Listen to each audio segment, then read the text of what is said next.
know if a guy is using you when you're dating at a young age? First of all, you probably shouldn't be dating at a young age because you're not developed yet. If you want to go into having a healthy, successful relationship, you have to be developed mentally and emotionally.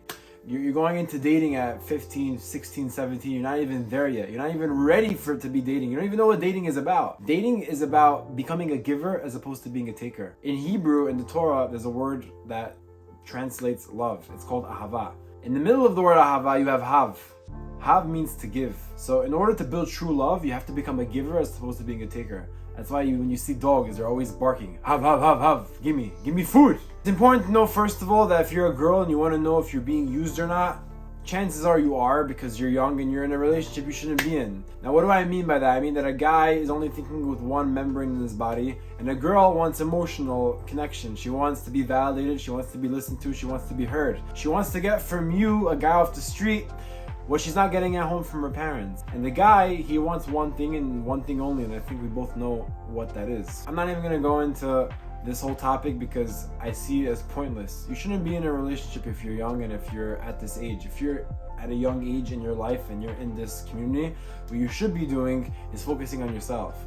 You should be focusing on your goals, your ambitions, your passions, and if you're bored, then find a friend. Getting into dating at this age is not conducive to growth. It's not helpful because it's only going to confuse you and take you off the track and take you and steer you way away from the ball game. You have to focus on your relationship with your family, your relationship with your friends, and your relationship with the people around you. Getting into a relationship at the young age is not helpful, it's harmful if anything. You're not ready for what a real relationship entails. You're just jumping into this because you're bored, because you want to have fun, because you want to chill on Avenue M and get high with the guys and oh my god, you look so pretty, I like your outfit. Who needs that at this point in time? You're not ready for all this. What you need to be doing now is staying in school, focusing on your studying. Go off social media.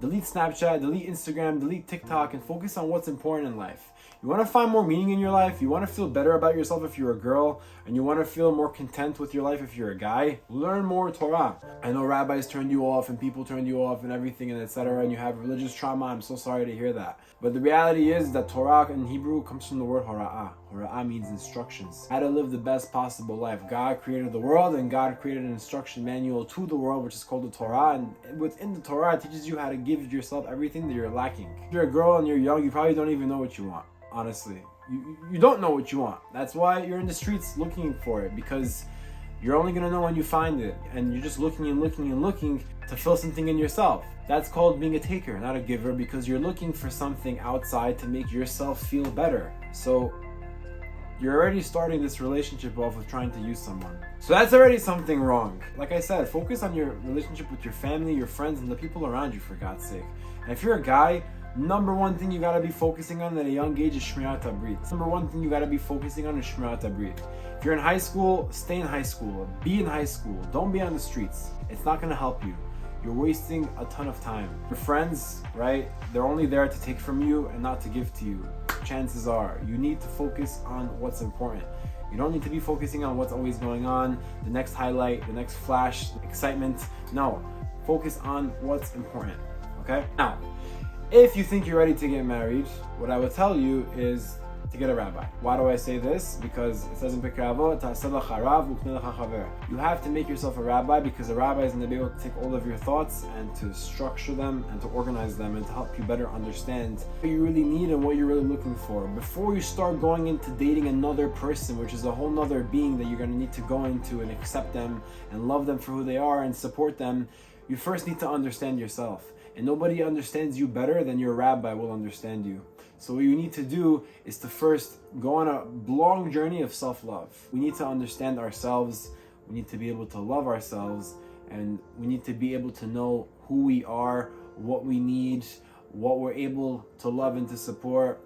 I once heard, I think it was Lubavitch Rebbe that said, how do you know if this person is the right person?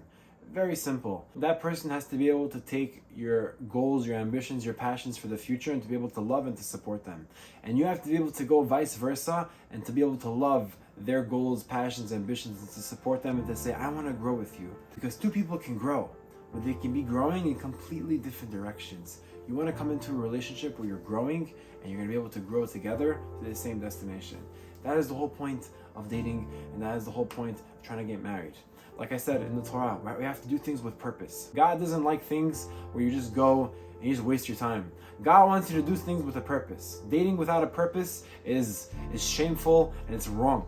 You have to go into dating and know that I'm dating for a purpose, to get married, to have children, and to continue the next future generation of children on the planet. And that is going to make a difference in the world.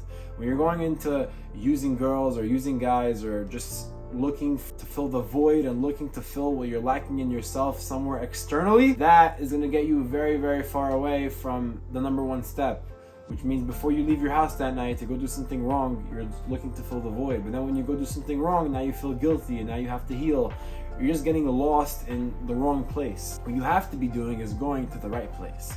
And the right place is loving yourself. It's important to know, if you're a guy, open the doors. Remember that you're going on a date with someone's daughter and they're trusting you with this person. So if you want the parents to like you, and if you want the girl to like you, then always remember one thing. Girls want a guy that's able to respect them, support them, and number one thing is going to be able to be responsible for taking care of them. Because when a girl leaves her parents' authority, she is now being entrusted in your authority. So you have to be able to financially support her, be there for her emotionally, be there for her in her goals, ambitions, and passions. And obviously vice versa. This is the point of a relationship. The point of a relationship is to go into it with the attitude of a giver and not be a taker. We said before, in order to go into it as a giver, you have to know that first you have to know who you are. You have to give yourself self-love. You have to know and understand, who am I? What am I looking for? Which direction am I looking to grow in? So to summarize all the points we said in this video, don't go into a relationship if you don't feel happy with yourself, if you don't know who you are, and if chances are consciously you're going in it just to take and not to give. If you're trying to fill a void, if you're going out on a date with someone or going to meet up with people and you don't feel so good about yourself, you're not gonna get yourself in a good situation. You're gonna get yourself in a sticky situation in which you're gonna have to heal from afterwards. After going on a self-love journey and after going on a journey where you figure out who you are, what you need, and what you're looking for, that is when you're able to go on dates and to start looking to get married. Now, once you figure out all of those things, remember, when you go on a date with a girl or a guy, know that you're going out with a person in order to see if they're a person that you're going to be able to fall in love with one day, a person that you're going to be able to become best friends with, and a person, most importantly, you're going to be able to give to. Go into marriage with a giver attitude, not with a taker attitude, and that's when you're going to be successful. Hashem, the creator of the world, is a giver. We have to emulate his character traits, especially in our relationships. We have to go into relationships looking to be givers and not takers. Like we said in the beginning of the video, ahava, have means to give. Go into a relationship looking to give, and that is where you're going to find true success. And by the way, when you give to people, they feel inclined to give back to you. It's just human psychology, that is nature, and that is how we are created. When people give to us, we feel inclined to give back. So go into a relationship looking to constantly give, to see the bad points in the spouse, to accept them and to work through them, and to see the good points and to improve them and help them on their journey in life in order to become the best versions of themselves possible. Because happy wife, happy life.